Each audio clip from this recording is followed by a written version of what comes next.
1절의 시작이 이렇게 되어 있어요. 여러분 성경 있으시면 한번 찾아보시면 좋겠습니다. 누가복음 5장 1절에 이렇게 시작하고 있습니다. 무리가 몰려와서 하나님의 말씀을 들었다고 되어 있어요. 무리라고 이야기하는 것은 큰 사람들, 많은 사람들을 의미합니다. 많은 사람들이 예수님의 입에서 나오는 것이 하나님의 말씀인 줄 인정하고 그 말씀을 듣고자 호숫가에 모였어요. 무리가 몰려왔으니까 뭔가 일이 일어나겠구나라는 생각으로 이 본문을 읽고 있었습니다. 그리고 예수님께서 3절에 보시면 이렇게 되어 있어요. 예수께서 배에 딱 오르십니다. 오른 다음에 거기서 무리를 가르치십니다. 무리가 모였고 무리를 가르치셔요. 그래서 이 큰 무리들과 함께 무엇을 하겠구나라고 저는 이제 생각하면서 읽고 있죠. 그런 다음에 4절에 딱 이릅니다. 말씀을 마치셨어요. 자, 말씀을 마치셨으면 이전에 많은 병자를 고쳤듯이 이들에게도 기적을 나타낼 수 있는데 4절에 보면 이렇게 되어 있습니다. 말씀을 마치시고 그 다음에 행동이 뭐냐면 한번 따라할까요? 시몬에게 이르시되 말씀을 다 마친 다음에 큰 무리가 앞에 놓여 있는데 한 사람에게 집중하십니다. 그 사람이 누구예요? 시몬, 베드로였습니다. 한 사람에게 초점을 맞추시는 예수님. 지금까지 이 모든 일정이 이 베드로를 위한 것인 것 마냥 베드로와 눈을 마주칩니다. 그리고 그 베드로에게 말하기 시작하는 거죠. 저는 이 대목에서 한 가지 말씀을 묵상하면서 하나님께서, 예수님께서 나를 찾아오셔서 많은 무리들이 있지만 어느 순간 예수님께서 나에게 주목하고 계시다는 걸 느끼기 시작했습니다. 매우 중요한 순간이었습니다. 왜냐하면 저는 무리들 속에 포함된 한 사람이 아니라 예수님이 주목하는 한 사람이 되었기 때문이에요. 여러분, 예수님이 여러분 여기 함께 계십니다. 그리고 무리들이 있는데 우리가 한 가지 꼭 기억하셔야 될 것은 뭐냐면 그 예수님께서 찾아오셔서 무리들에게 집중하는 것이 아니라 이 시몬에게 집중했다는 것이에요. 제가 이거를 묵상하면서 단순히 이 예수님 말씀은 이 큰 무리들, 저 사람, 이 사람이 아니라 나를 위한 것이구나. 그리고 또 한 가지, 이 시몬에게 집중하시면서 나의 일정은 너에게 모든 걸 쏟아볼 만큼 너는 충분히 가치 있는 존재다 라는 그 마음이 느껴지기 시작했습니다. 여러분, 하나님이, 예수님이 여러분을 주목하고 계십니다. 왜냐하면 여러분 충분히 그 가치가 있기 때문이에요. 예수님이 여러분에게 주목할 가치가 여러분 가운데 있습니다. 그렇게 예수님께서는 한 가지 이 베드로가 가치 있다고 여기고 이 베드로의 마음을 변화시키고자 이 베드로에게 집중해 가고 계시는 거예요. 그러면서 이 무리들을 향하여서 말씀을 다 마치시고 시몬에게 말씀하십니다. 깊은 데로 가서 그물을 내려서 고기를 잡아라. 근데 그 대답이 이렇게 돼서 시몬 베드로가 대답하여 이르되 선생님, 우리들이 밤이 새도록 수고하였으되 잡은 것은 없지만은 말씀에 의지하여 내가 그물을 내리리이다. 뭔가 저는 이 본문을 읽을 때 사연이 있는 듯한 느낌이 있습니다. 왜냐하면 사실 이 사복음서를 읽으면서 이 사복음서를 이제 대주의문서 읽으면서 많은 이제 성경학자들 가운데 중요한 이슈 중에 뭐 여러 가지가 있는데 그 중에 한 가지가 뭐냐면 베드로와 예수님이 언제 처음 만났냐라는 이슈가 있습니다, 사실. 왜냐하면 요한복음 1장을 보면 예수님과 베드로가 처음 만났던 것이 이때가 아니었거든요.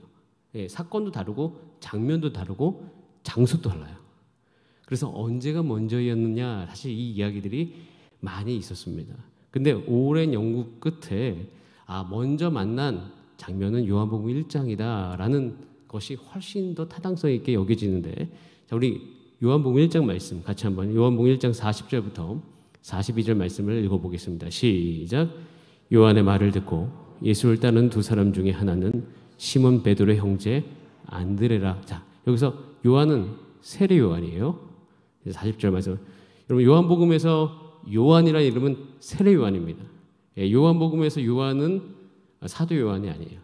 그래서 세례 요한의 말을 듣고 예수를 따르는 두 사람 중에 하나는 누구다?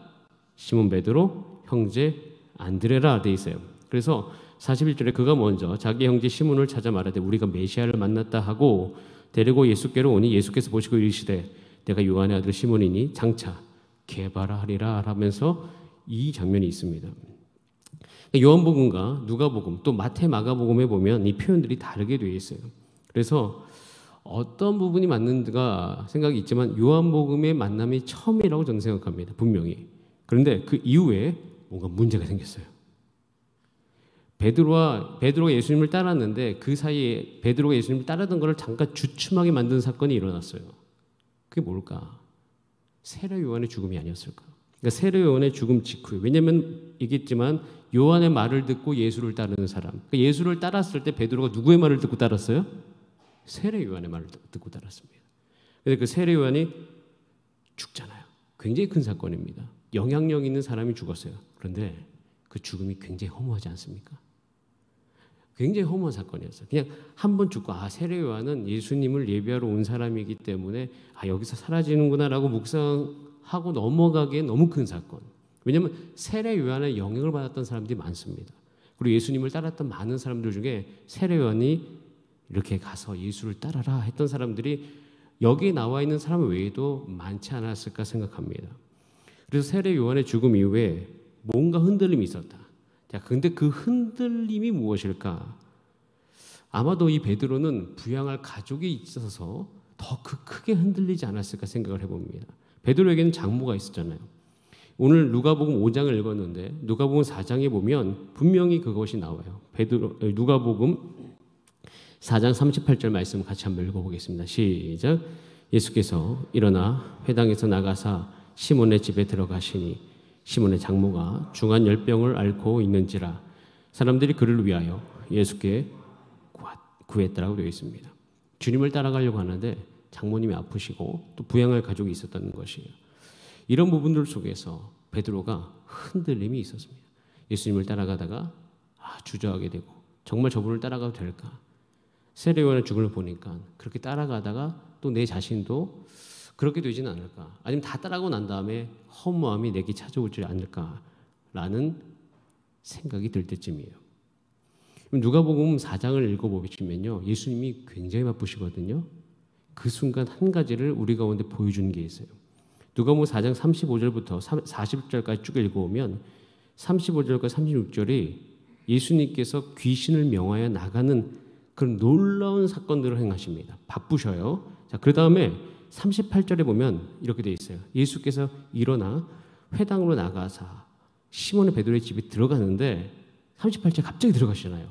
37절에 보면 이렇게 되어 있어요. 예수의 소문이 사방에 온통 퍼지면서 예수님이 유명인이 됐는데 38절에 갑자기 시몬의 집에 들어가고 40절에 또 보면 해질 무렵에 사람들이 온갖 병자들을 예수님께 데리고 나오니까 그거를 일일이 손을 얹어서 고치셔요. 그러니까 예수님이 굉장히 바쁘신데 그 짬을 내셔서 틈을 내셔서 누굴 찾아간 거예요? 시몬의 집에, 그러니까 장모님을 고치시기 위해 찾아갔다는 거예요. 자, 이 대목이에요. 이 대목이 굉장히 중요한데 예수님을 따라가는 데 있어서 이걸 여기에 우리가 집중하실 필요가 있습니다. 왜냐하면 베드로에게 있어서 가장 큰 문제가 무엇일까 생각해 보면 고기잡이의 문제. 고기잡이라는 것은 자신의 벌이 생계를 유지하는 수단입니다. 그러니까 생계를 유지하는 문제, 고기잡이의 문제가 정말 예수님의 말씀만, 예수님만 따라가면 해결될 수 있는가?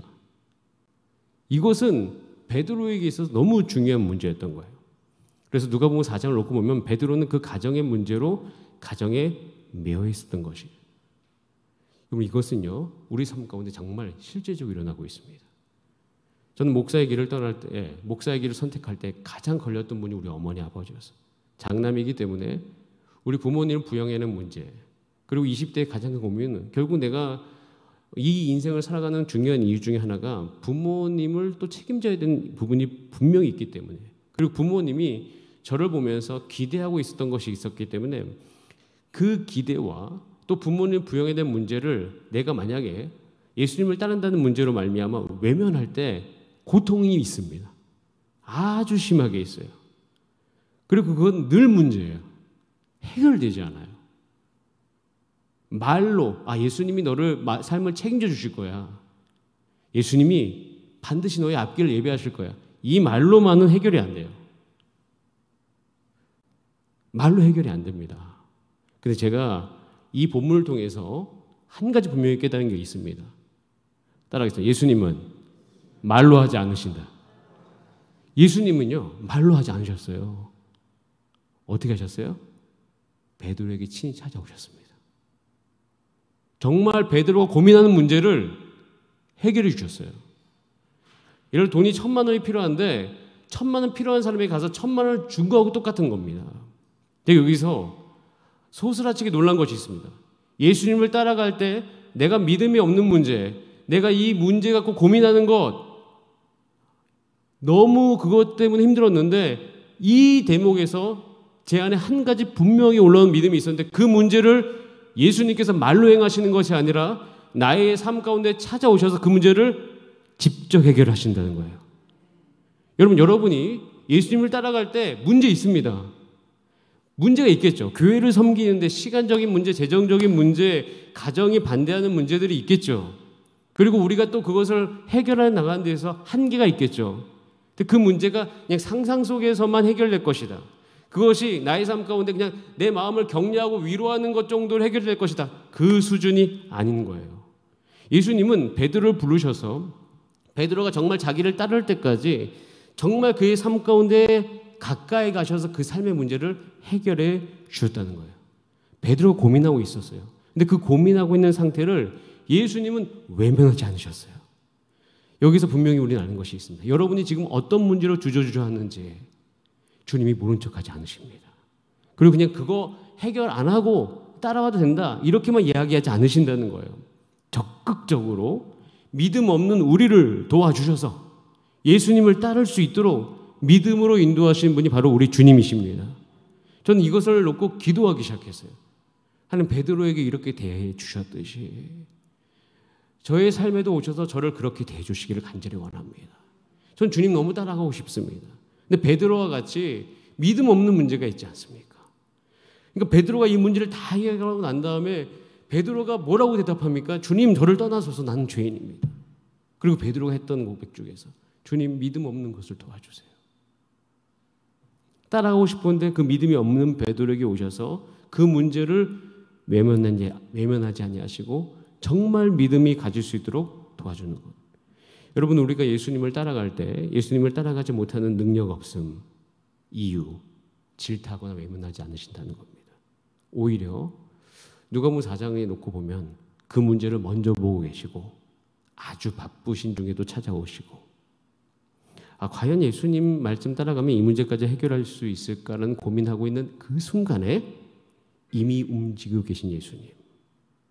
여러분 우리 옆분하고 한번 이렇게 이야기해 볼까요? 문제가 있어도 염려하지 마세요. 시작. 왜요? 주님이 이미 움직이고 계셔요. 그러자 베드로의 마음이 이제 열리기 시작하는 거예요.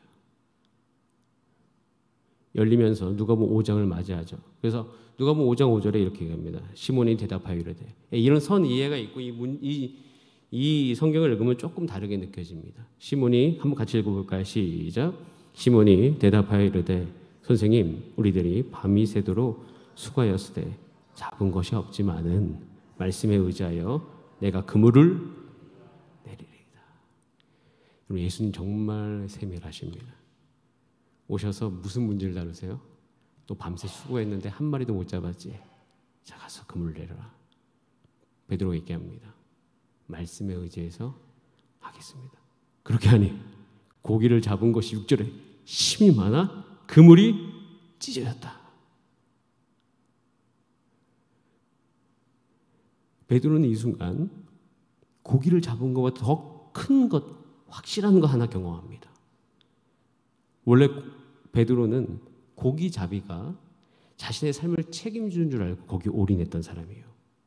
그런데 내가 아무리 올인해도 이 고기잡이 안 되는데 예수님이 말씀하시니까 고기잡이가 되는구나. 이 고기잡이보다 더 센 것이 있구나. 고기잡이 하는 것보다 내 삶에 정말 능력이 있는 것이 있구나 라는 것을 베드로는 알게 됩니다. 거기서 베드로가 확실하게 느끼는 게 뭐냐면 여러분 우리가 고민하는 문제의 가장 전문가가 누구십니까? 예수님이라는 거예요.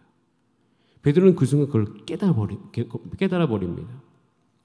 그것을 깨달은 순간 그의 눈이 영적으로 열리기 시작하면서 내가 예수 그리스도를 따라가지 못할 이유가 없다는 것을 발견해요. 그래서 오늘 누가복음 5장 8절에 이렇게 이야기하고 있습니다. 같이 한번 읽어보겠습니다. 시작. 시몬 베드로가 이를 보고 예수를 무릎 아래에 엎드려 이르되 주여 나를 떠나소서 나는 죄인이로소이다 하니라고 얘기합니다. 반응 자체가 뭐예요? 주님, 내가 잘못 생각하고 있었습니다. 내가 정말 심히 오해하고 있었습니다. 예수님이 나를 따라오라고 했을 때에 나의 삶의 문제로 외면한 채 나를 따라오라고 모든 것을 내가 다 포기해야 된다고 생각했는데 그게 아니군요. 오히려 고기잡이를 버려두고 예수의 말씀을 쫓아가는 순간 고기잡이의 문제는 이미 해결된 거라는 것을 알게 되었습니다. 왜냐하면 예수님이 말씀하시니 고기잡이가 되었기 때문입니다. 여러분, 저도 제 인생에 이런 일들이 참 많이 있습니다. 사실 어떤 행동을 따라서 예수님 말씀을 따라 어떤 행동을 할 때 주저되는 경우가 너무나 많습니다. 인생을 돌아봅니다. 인생의 아주 중요한 순간들, 대학 입학하고 대학 졸업하고 취업하고 그 가운데 군대를 가고 그 취직 이후에 인생의 모든 문제를 결정할 때마다 두려움이 몰려옵니다. 그 몰려오는 순간 예수를 따르는 문제가 걸려요. 예수님 따라가는 문제가 걸리는 순간마다 뭐냐면은 예수님을 따라갈 때 정말 그 문제가 해결될 수 있을까에 대한 그 부분들이 내 안에 너무나도 많이 작동하는 것을 보게 되어집니다. 그때 우리가 기억해야 될 것이 있습니다. 그 문제 때문에 고민하고 있는 우리를 외면하지 아니하신 예수님이 계신다는 거예요. 그리고 예수님이 모든 문제의 전문가이기 때문에 그 문제를 해결할 수 있는 길도 누가 하신다? 예수님이 하신다. 그렇기 때문에 우리는 그 두 가지가 오늘 우리 가운데 있어야 될 믿음인 것이에요. 그것을 가지고 우리가 따라가기 시작하는 순간 여러분 놀라운 사실 한 가지는 뭐냐면 예수님 따라가면 그곳에 예수님이 해결점을 준비하고 계십니다. 그래서 우리는요 오늘 행하셔야 될 것이 있어요. 우리는 큰 것에 순종할 필요가 없어요. 작은 것에 순종하면 됩니다. 이게 무슨 얘기냐면 예수님이 계속 베드로가 자기를 따라오는 문제가 걸리니까 베드로가 할 수 있는 것을 명령하시죠. 이게 뭐예요? 밤새도록 수고해서 고기 못 잡았는데 예수님이 오시자마자 넌 날 따르라 얘기하신 것이 아니라 뭐부터 명령하십니까? 가서 그물을 내려라. 할 수 있는 것을 이야기하십니다. 베드로가 그 말대로 했어요? 안 했어요? 했죠. 베드로에게 있어서 그물을 내리는 게 뭐가 큰 문제입니까? 그냥 하면 되는 거지. 그냥 물론 해서 고기가 잡힐까 이거에 대한 생각은 있지만 그물을 내리는 것을 할 수 있어요? 없어요? 할 수 있습니다. 여러분 우리가 이것을 경험하기 위해서 오늘 결정한 것은 우리가 할 수 있는 작은 것에 대해서 이야기할 때 하면 돼요. 가령 예를 들어서 너 JDTS 가라. JDTS 신청할 수 있죠. 왜 못합니까? 가서 입학선서 이름 쓰고 신청하면 간사님들이 전화를 해주시는데 근데 할 수 없는 게 있어요. 재정이 없을 수는 있어요. 돈이 없을 수는 있습니다. 근데 DTS 신청하는 건 할 수 있어요? 없어요? 있죠. 근데 기적이 언제부터 시작됩니까? DTS 신청하는 순간부터. 예수님도 간사 생활을 하라고 주님께서 말씀하셨습니다. 간사 지원할 수 있죠. 그게 뭐가 어렵습니까? 돈이 듭니까? 아니 그렇지 않잖아요. 원서 쓰면 되잖아요. 그리고 DTS 했기 때문에 간사 신청하면 100% 합격이에요. 안 받아주지 않습니다. 그리고 예수도단에서는 아무런 타격이 없어요. 왜? 페이가 없거든요. 사례비가 없어요. 그래서 사례비가 없기 때문에 많이 와도 전혀 문제가 없어요. 그렇기 때문에 예수 전도단 간사 생활을 하는 것 할 수 있습니다. 다만 결혼 준비에 보장이 안 돼요. 20대 때 거기에 살면 결혼 준비할 수 있는 자금을 마련할 수 없어요. 왜? 사례비가 없으니까. 여러분 사례비 없는 사역지에 갈 수 있겠습니까? 제가 그런 경험이 딱 한 번 있습니다. 사례비가 없다라고 가기로 결정했는데 전화가 왔어요. 갑자기 교회 건축으로 사례비를 줄 수 없습니다. 그래도 올 수 있습니까? 그 이후에 저는 이제 갈 수는 있었죠. 왜냐하면 이미 결정했기 때문에. 그래서 가기로 결정했는데 다만 가족 간의 큰 갈등이 이제 그때부터 일어나기 시작했습니다. 그건 내가 해결할 수 없어요. 할 수 있는 거는 간다고 이야기하는 거죠. 갈 수 있죠. 가면 되잖아요. 그런데 할 수 없는 게 있어요. 여러분 그런데 참 그래서 우리는 이걸 분류할 줄 알아야 됩니다. 성경을 읽어보면 작은 것에 순종했을 때 그것이 그 다음에 큰 것을 경험할 수 있는 문이더라고요. 우리는 이런 생각이 필요해요. 예를 들어서 여러분들에게 이제 기도하고 말씀 보고 찬송하고 또 교회에 같이 오게 되면 이 공동체 안에 있게 되면 할 것들이 보이게 되고 또 순종할 것들이 보이게 되어지고, 근데 그런 모든 과정 속에서 내가 해보지 않았기 때문에 우리는 생각이 많잖아요. 인생 경험이 많을수록 이것을 함으로 말미암아 일어난 모든 것이 청사진이 다 그려지잖아요. 그러면 그 청사진이 이미 그려졌기 때문에 그것을 할 수 없다고 생각되어지지만, 예수님을 따르는 삶에 있어서는 한 가지를 꼭 기억하셔야 됩니다. 주님이 여러분에게 오셔서 할 수 있는 것을 이야기하십니다. 반드시 그러실 거예요. 근데 할 수 없는 생각은 누가 하는 겁니까? 내가 하는 거예요. 거기까지 생각하는 건 내가. 주님 말씀하신 적이 없어요. 주님 말씀하신 적이 없는데 이미 그 말씀하는 순간 우리는 그 뒤를 다 생각해 버립니다. 그래서 그 뒤까지 예수님이 하신 말씀인 것처럼 착각하는 경우가 있는데 아닙니다. 여러분, 우린 그래서 오늘 이 밤에 결단하시고 기도하고 능력을 구하셔야 될 것이 있어요. 주님이 우리를 따라오라고 합니다. 따라오라고 하는 순간은 고기잡의 문제를 예수님 말씀에 따라가면 해결될 수 있기 때문에 따라오라고 하신 것입니다. 예수님을 따라가면 고기잡의 문제가 해결되기 시작합니다. 예수님을 따라가면 우리가 걱정했던 문제가 반드시 해결되어집니다. 그런데 우리는 이미 그 문제 때문에 그 뒤를 안 된다고 생각하는 경우가 너무 많은데, 우리 오늘 같이 이 말씀을 읽으면서 적용할 것이 있어요. 여러분, 우리는요, 큰 것에 순종하지 맙시다. 큰 것까지 이미 우리가 다 책임지고 결단하고 내가 그 문제까지 해결해야 되는 듯한 그런 태도로 주님을 따라가지 말자는 거예요. 주님은 우리 가운데 할 수 있는 것을 말씀하시거든요. 그럼 그 할 수 있는 것에만 순종하시면 됩니다. 우리는 그 할 수 있는 것을 해야 되는 것이에요. 그때 길들이 열리기 시작합니다. 그때 주님의 능력이 우리 가운데 임하기 시작하고, 그때 우리 삶 가운데 참 행복이 오기 시작하고 예수님을 따라가는 참된 만족과 기쁨이 우리 삶 가운데 찾아오게 되는 것이죠. 여러분, 우리가 주 앞에서 이렇게 예수님 따라가게 되기를 간절히 바랍니다. 그래서 예수님께서 말씀하시죠. 넌 나를 따라와라. 내가 너를 통하여서 사람 낚는 어부가 되게 하리라. 너는 생명을 취하는 사람이 될 것이다. 오늘 읽었던 누가복음 5장 10절 말씀입니다. 같이 한번 읽어보겠습니다. 시작. 세베대 아들로서 시몬의 동업자인 야고보와 요한도 놀랐음이라. 예수께서 시몬에게 이르시되 무서워하지 말라. 이제 후로는 내가 사람을 취하리라 하시니. 영광의 자리로 우리 이끌어 주십니다. 내가 할 수 있는 순종을 했을 때 사람을 취한다는 것은 모든 영향력을 가진 것을 이야기하는 것입니다. 여러분 삶 가운데 이런 능력이 나타나게 되기를 간절히 바랍니다. 그래서 오늘 기도할 때 한번 생각해 보세요. 일주일 동안 말씀 들은 것 중에서, 아니면 오늘 내가 주 앞에 물어보겠습니다. 내가 주님을 따라가고 싶습니다. 어느 영역에서 그 주님을 따라갈 때 주님, 내가 오늘 순종해야 될 것이 무엇입니까? 그런데 그 순종함에 있어서 우리가 한 가지 소망을 주 앞에 올려드릴 것이 있습니다. 그것은 뭐냐면, 여러분 이 찬양 아십니까? 제가 오늘 말씀을 준비하는데 이 찬양이 떠올랐어요. 예수님이 말씀하시니 물이 변하여 포도주 됐네. 예수님이 말씀하시니 물이 변하여 포도주로 됐네. 그 다음 가사 아시죠? 그 다음 후려에 뭐예요? 예수님 나에게도 말씀하셔서 새롭게 변화시켜 주소서.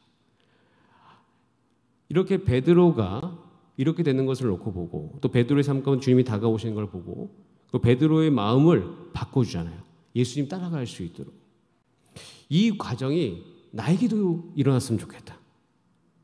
예수님 말씀하셔서 거친 파도가 잔잔해졌고, 예수님 말씀하셔서 죽은 나사로가 살아났고, 예수님 말씀하셔서 바디메오가 눈을 떴다. 그거 보고 있으면 그 다음에 우리의 반응이 뭘까요? 예수님, 지금 나에게도 말씀하셔서 새롭게 변화시켜 주세요. 누구를? 내 마음을. 베드로가 그래서 마음이 바뀌었어요. 그렇게 주저주저했던 베드로가 모든 걸 자발적으로 내려놓습니다. 그리고 예수님을 따라갑니다. 그게 억지로 따라간 게 아니죠. 마음이 정말 변한 거예요. 요한복음 1장에서 예수님 만나고 여러 가지 갈등들과 흔들림이 있었지만 궁극적으로 그 마음이 변하여 스스로 예수님을 따라가더라. 그 마음의 변화. 저는 이 마음의 변화를 취하고 싶습니다. 언제? 지금. 주님, 내가 정말 주님을 따라가게 되기를 간절히 원합니다. 주님, 내 마음이 이 베드로의 마음과 같이 주님을 따라갔는데 적극적으로, 자발적으로, 기쁨으로 반응할 수 있도록 나에게도 말씀하셔서 변화시켜 주세요. 내 마음이 주님 따라갈 수 있는 마음 되게 하여 주시옵소서. 내 마음이 여러 가지 문제로 주저주저하지 않게 하시고 내 마음이 변화되어져서 기쁘게 하여 주시옵소서. 그럼 교회 다니면서 주님 일하면서 두 마음 품은 게 정말 어렵잖아요. 우리 그 마음을 그래서 주 앞에 올려드리면서 주님, 내가 더욱더 주님을 따라갈 수 있도록 나를 도와주시옵소서. 그렇게 함께 기도하겠습니다.